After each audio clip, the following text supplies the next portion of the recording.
Okay, this is a review on the Buck 110 Hunter folding knife. First off, I just want to say it's a really nice knife. I haven't had any problems with it over 2 years, 3 years now.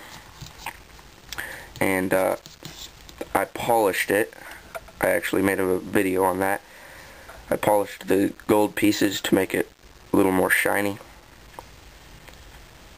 Actually, I think I missed a small spot so you could compare it. Hold on. Let me find it. Well, this is kind of like it right here towards the middle, like on each side of the knife blade. That's what it used to be, and this is what it is. It's kind of hard to tell on camera, but if you want to check it out, I'll probably annotate it. This, like the Leatherman Surge, has a 420 HC blade, which is basically rustless, but it doesn't have the tendency to be a very high quality steel. It's more of a excuse me, it's more of a diver's knife metal. But you know, if somebody gave me an AUS 8 knife blade and a 420 HC knife blade and I used it for a week, you know, I probably wouldn't even know the difference. So honestly, I wouldn't worry about it. This, you know, I was kind of confused when I was looking at this. On the Buck website, which is buckknives.com, I was looking at this exact knife on there and it said $65 was the retail price.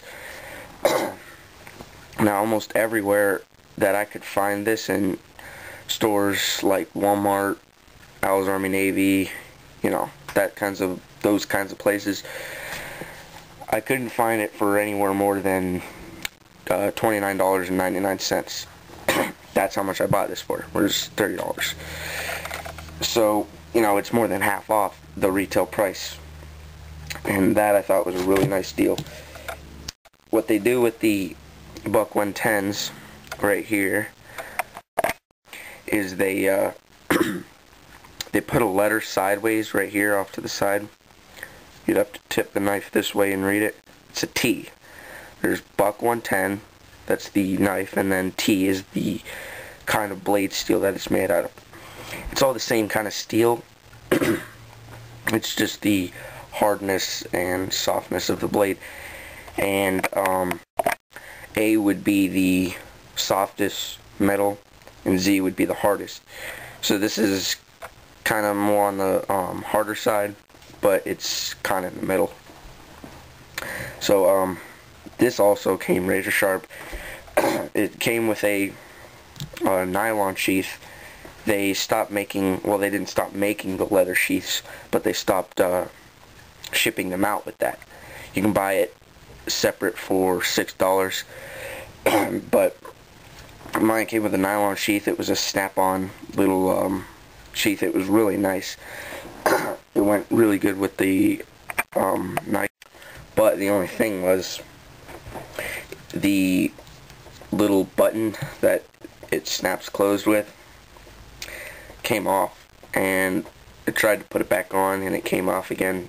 So, you know, I haven't heard of that happening with any other Buck 110 sheath knives or sheaths, but on mine it didn't work well. So, but now let me show you something here.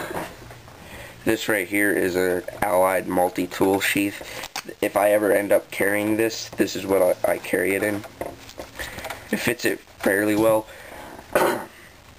but it's definitely not made for it. You see, it almost hides all the way in there, and if you were to fold it all the way over, it completely misses the Velcro. See? So you kind of have to go like that, and then it moves around. But you know, it's better than no sheath at all, because this knife weighing at 7.2 ounces, you are probably going to want to carry it around in a sheath, not in your pocket. But what that sheath, what this Allied sheath goes to, is this knife right here, the Allied multi-tool, which in my opinion is a really nice handy tool, but the quality that they make it out of is not very good. You see, I put some tape on here because the scissors and knife the sharpest parts of this thing would fling out, and if you were to grab it, you'd cut yourself. So, but this isn't the Allied review, so I'm not going to do that. I mean, I'm not going to show you that. So, there you have it. I definitely recommend buying this. It's cheap, very high quality. You get quality for your money in investing in this knife.